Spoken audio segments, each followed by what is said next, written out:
la une de ce fait d'actualité de ce mardi 25 mars 2025, Kinshasa, Assemblée nationale, l'honorable rapporteur adjoint de l'Assemblée nationale, Dominique Munongo Inamizi, a procédé à la cérémonie de clôture de l'atelier de sensibilisation et des plaidoyers du projet Tofongola Miso. Les députés nationaux et sénateurs y étaient présents. Fait d'actualité, c'est également à Likasi où l'on signale la dégradation sans merci de route du quartier Mission. Ces quartiers, jadis huppés de la ville de Likasi, a perdu de son éclat. Et en sport ce soir, sur le coup de 23h, heure de Lubumbashi, la République démocratique du Congo affrontera la Mauritanie. Abonnez-vous à notre chaîne YouTube à Barilikasi-RDC. Bienvenue à tous. Débuté le 24 mars 2025, c'est le 25 mars 2025 que s'est clôturé à l'Assemblée nationale l'atelier des sensibilisations et des plaidoyers du projet Tofongola Miso. C'est l'honorable rapporteur adjoint de l'Assemblée nationale, la vénérable princesse Dominique Munongo Inamizi, représentante du président de l'Assemblée nationale, les professeurs Vital Kamere, qui a clôturé cet atelier qui a réuni les députés et sénateurs en fonction et honoraires. Je vous propose de suivre le mot de clôture de l'honorable rapporteur adjoint, élu de Lubudi, la vénérable princesse Dominique Munongo Inamizi. Je tiens tout d'abord à remercier tous les participants pour la richesse des échanges et la profondeur des réflexions qui ont animé ces travaux. Cet atelier a été l'occasion d'aborder les thématiques essentielles à la construction d'un État de droit solide, d'une gouvernance transparente et d'une société fondée sur la justice et le respect des droits humains. Une société ancrée dans les droits humains. Nous avons la responsabilité, en tant que législateurs, de garantir que les droits humains ne soient pas de simples principes inscrits dans nos textes de loi, mais qui deviennent une réalité tangible dans la vie quotidienne de nos concitoyens. Une société où des droits humains sont au cœur de toutes nos actions est une société qui place la dignité, la justice et l'égalité au centre de son développement. Cela signifie renforcer le cadre légal et institutionnel pour protéger les droits fondamentaux de tous les citoyens, en particulier les groupes vulnérables, de garantir l'accès à la justice pour toutes les victimes d'abus et de violations des droits humains, de renforcer le contrôle parlementaire sur l'application des lois relatives aux libertés fondamentales et à la protection des droits humains. Enfin, nous devons, par nos actes et nos décisions, montrer l'exemple et incarner les valeurs de respect, de responsabilité et d'intégrité. Lutter contre le blanchiment des capitaux, les flux financiers illicites et la corruption, honorables parlementaires, l'un des plus grands obstacles à la consolidation de notre démocratie et au développement de notre pays reste le fléau du blanchiment de capitaux, des flux financiers illicites et de la corruption. Ces pratiques nuisent à la stabilité économique, sapent la confiance de nos populations dans les institutions et freinent les investissements nécessaires à notre émergence. Les chiffres sont alarmants. Chaque année, des milliards de dollars échappent à l'économie nationale à travers des circuits opaques, privant ainsi notre pays de ressources précieuses pour l'éducation, la santé, les infrastructures et le bien-être de nos concitoyens. Pour y faire face, il est impératif que nous renforcions notre arsenal législatif et que nous nous engagions à 1. Adopter des lois plus strictes contre le blanchiment d'argent et le flux financier illicite, en conformité avec les standards internationaux. 2. Exiger plus de transparence dans la gestion des finances publiques et des marchés publics. 3. Renforcer les mécanismes de contrôle parlementaire et le pouvoir des institutions de lutte contre la corruption, telles que la Cour des comptes et l'Agence de prévention et de lutte contre la corruption. 4. Encourager la coopération régionale et internationale pour traquer les fonds illicites et récupérer les avoirs détournés. Enfin, 5. Nous devons mettre fin à l'impunité et garantir que ceux qui s'enrichissent illégalement aux dépens du peuple congolais soit traduit en justice. Enfin, le rôle clé du Parlement. Le Parlement a un rôle crucial à jouer dans cette lutte. Nous devons être des acteurs du changement, non seulement en adoptant des lois adaptées, mais aussi en veillant à leur application stricte et effective. Autre chose dans ce fait d'actualité, en vue de consultations politiques pour la formation d'un gouvernement de cohésion et d'union nationale, les présidents de l'Assemblée nationale, Vital Kamerhe, appellent à la responsabilité des uns et des autres. Au sein de l'Union sacrée, nous avons mis de l'ordre. Est-ce que nous parlons tous le même langage? Est-ce que nous soutenons tous les efforts du président de la République? Est-ce que nous sommes tous mis à contribution pour soutenir le président de la République? À ce moment-là, la main tendue du président pourrait commencer par les organisations politiques de l'opposition qui le souhaitent ou qui l'acceptent. Autrement, prendre des individus qui seront rejetés au lendemain des publications du gouvernement, ça fait débauchage et ça ne peut pas marcher. Et donc nous saluons cette démarche du président de la République qui est aujourd'hui entreprise par les conseils spéciaux sur la sécurité, le professeur Libéral, que je connais très bien, et je crois qu'il va réussir cette démarche. Et moi, je pensais que nous puissions y aller par étapes. On peut former un gouvernement de cohésion nationale et de paix en lui fixant des missions précises et qu'on peut évaluer tous les 3 mois. Mais maintenant, il faut définir ensemble avec des conseils spéciaux quels sont les piliers qui vont se tendre ce gouvernement d'union nationale. Et très rapidement, dans un processus fiable. Nous avons déjà Luanda, Nairobi, nous avons la CENCO. Comment les conseils spéciaux de l'État en matière de sécurité va faire la mixture de tout cela pour avoir les sons de cloche des uns des autres, de façon à ce que nous opérions la magie de rappeler nos amis du M23 vers la patrie, de déposer les armes pour qu'ensemble on reconstruise la République démocratique du Congo. Et qu'on dise au Rwanda, on ne va pas vous déplacer là-bas, et à l'Ouganda, nous sommes des voisins, on va les demeurer jusqu'à la fin du monde. Il vaut mieux vivre en bonne entente qu'être des protagonistes chaque jour. Et nous avons dit aussi au conseil spécial du président en matière de sécurité que le président, en ce moment, doit faire en sorte qu'on ne puisse pas tolérer que n'importe qui passe à la télévision ou dans les réseaux sociaux parler à son nom pour énerver justement cette démarche de la recherche de cohésion nationale et de retrouver la paix de notre pays. Plus nous sommes unis, plus nous sommes forts. Il ne faut pas qu'il y ait contradiction entre l'objectif, la pensée des chefs de l'État et les actes qui sont posés sur le terrain, par les institutions, par les individus. Il ne faut pas frustrer les gens davantage si nous voulons aller très loin. Dans les mêmes ordres d'idées, consultation politique pour la formation d'un gouvernement d'union nationale, nous avons reçu Dan Madika, président du conseil urbain de la jeunesse de l'ICASI.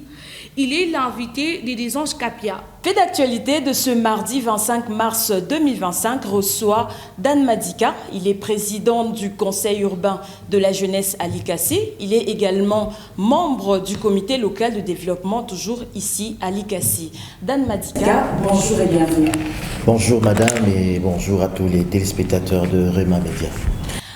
Sama Lukonde, membre du Présidium de l'Union sacrée de la Nation, encourage l'initiative du président de la République sur les consultations politiques et invite les forces politiques à participer aux échanges. Dan Madika, quelle lecture faites-vous? Quelle est votre lecture des faits? Je voudrais, madame, avant que nous puissions aborder cette question aussi importante pour notre République, vous m'agréez de m'acquitter de cet agréable devoir, je voudrais dire, celui de vous remercier du temps que vous nous accordez à être devant vos caméras, de Rema Média. Merci. Sama Lukonde, président du Sénat, qui est le dauphin constitutionnel du président de la République, qui encourage les forces vives. Vous savez, ici, il est question de parler République, toutes les initiatives qui vont dans le sens à mettre le Congolais autour d'une table, le Congolais ensemble pour parler Congo. Parce qu'il n'existe pas Congo sans le Congolais. Mais il est aussi important que l'on s'interroge, est-ce que ces consultations entamées par le conseil du président de la République vont résoudre le problème? C'est une question dont nous ne savons pas donner tout de suite la réponse, mais nous sommes en train de penser que ça peut faire partie des éléments de réponse aux différentes questions que le pays est en train de se poser aujourd'hui. C'est notamment cette crise sécuritaire. Est-ce que ces consultations sont une réponse à un diagnostic politique sérieux qui a été fait à l'intérieur de l'Union sacrée? Parce que vous avez vu avec moi que les ténors de l'opposition politique ont carrément boycotté ces consultations, qui disent oui au dialogue. Bien sûr, les dialogues parrainés par le tandem SECO-SNCO-SCC. En entre-temps, il y a une démarche parallèle à la présidence de la République. Nous nous interrogeons si cela va aboutir à quelque chose de consistant, surtout qu'aujourd'hui, on a vu les médiateurs dans le conflit Rwanda-RDC, jeter l'éponge, je parle ici de l'Angola, on se pose des questions, mais nous disons d'emblée que les initiatives qui mettront les enfants du pays autour d'une table pour parler avenir et devenir de ce Congo sont à encourager. Dan, la place de la jeunesse congolaise en général et celle de la ville de Likasi en particulier dans tout ça. Pensez-vous que votre point de vue, vous en tant que jeunesse, sera pris en considération? Nous pensons puisqu'on parle là de toutes les forces politiques. Justement, la jeunesse, on l'a essayé de la mettre entre parenthèses. On a voulu sous-entendre la jeunesse sans l'évoquer de manière particulière. Et pourtant, la jeunesse, c'est une composante du pays à part entière. Madame, je dois vous dire ici que le Congo est majoritairement jeune. La population congolaise aujourd'hui évaluée autour de 120 millions de Congolais compte à peu près 70% des jeunes. Donc, si vous avez vu les ministres des Transports, vous avez vu les ministres de ceci, de cela, demander aux jeunes de s'enrôler dans l'armée, c'est parce qu'ils savent ce que représente numériquement la jeunesse de ce pays. Mais le problème, c'est que qu'est-ce qu'on fait de la jeunesse lorsque il s'agisse de gérer le pays? C'est comme si on fait de la jeunesse, de la défense de la patrie, une exclusivité de la jeunesse. C'est possible parce que la jeunesse, c'est l'énergie, la jeunesse, c'est la vigueur, la jeunesse, c'est la force. Mais au-delà de la défense de la patrie, madame, les politiciens doivent savoir que les jeunes sont à même de gérer la République. Quand il s'agit de défendre la patrie, vous appelez la jeunesse. Mais quand il s'agit de gérer le pays, vous parlez des partis politiques, vous parlez de la société civile dans sa diversité, vous parlez des personnalités, mais personne n'est pas de la jeunesse. Mais quand on parle de l'armée, on parle de la jeunesse. Vous pensez qu'on peut évoluer dans une dynamique de cohésion comme ça? Je pense que c'est encore tôt. Le Conseil d'État peut toujours se rattraper. Le gouvernement sérieux qu'il est a déjà organisé la jeunesse au niveau de la République. Il existe ce qu'on appelle le Conseil national de la jeunesse, qui est cette plateforme fédératrice de toutes les structures qui encadrent la jeunesse au niveau de la République démocratique du Congo. Donc pourquoi ne pas aussi intégrer cette structure dans les consultations? Parce que nous avons aussi des choses à dire. Il ne suffit pas de venir nous dire intégrer l'armée. Et c'est ça le patriotisme, mais vous arrêtez là. C'est comme pour qui dirait, je pourrais même conclure en disant que à la jeunesse, la défense de la patrie, aux politiciens, la gestion du pays, c'est aberrant. Nous l'annoncions dans le sommaire, la ville de Likasi continue à enregistrer la dégradation de ses avenues. Les quartiers Mission en paient sérieusement les frais. Ces prestigieux quartiers de la ville de Likasi a perdu tout son éclat. C'est un reportage de Joseph Chibangoute 8. Ces images, qui se suffisent en elles-mêmes, sont du quartier Mission et d'une partie du centre-ville de Likasi. Chaque jour qui passe, les habitants de ce quartier contemplent passivement la dégradation des infrastructures routières qui fait perdre à ces coins, réputés résidentiels, son éclat d'antan.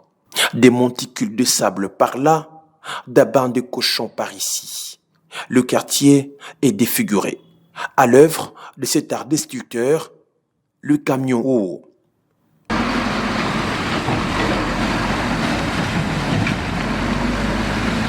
Pourtant interdit des circulations en plein cœur de centre-ville.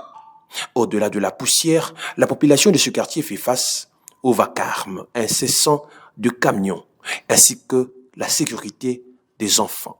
Ce quartier mission, devenu quartier mine, lance les habitants de ce quartier réputé UP, de la ville de Likasi. En tout cas, nous sommes désolés. Mathieu, yo telisha kutoboka. Tunaanza kunywa maji buchafu, yanapita à grande vitesse. Kama nini binakauka mvumbi unaingia manyumba, donc on ne peut plus supporter.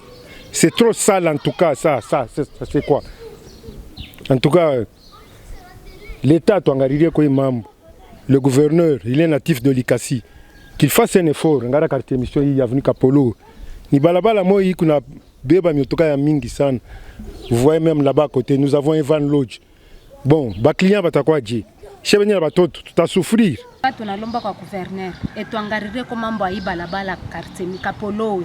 Kapolo ni makamio kuna pita kila siku bushiku na muyue kuna pita.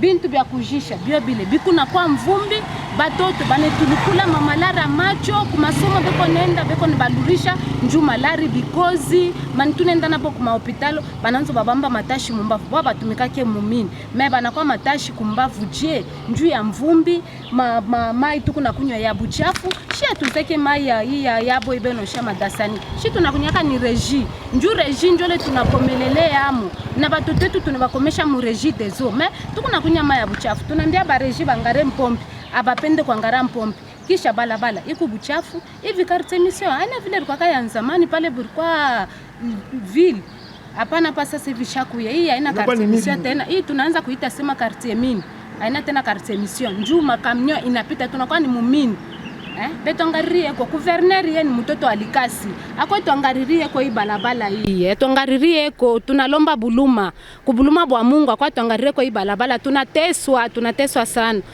Merci beaucoup. Situation similaire sur l'avenue Lumumba où stationne le véhicule de l'arrêt Toyota. Ici s'observe à certains moments un véritable capharnaüm. Cette route est complètement défigurée. Il y a urgence. Toujours à Likasi, les lampadaires solaires, nouvelle cible des voleurs dans la commune de Chitourou. Plus de 3 poteaux vandalisés, sans doute l'œuvre de professionnels. C'est un reportage de Ketia Mwepou. Ces poteaux sont dépourvus de ces lampadaires.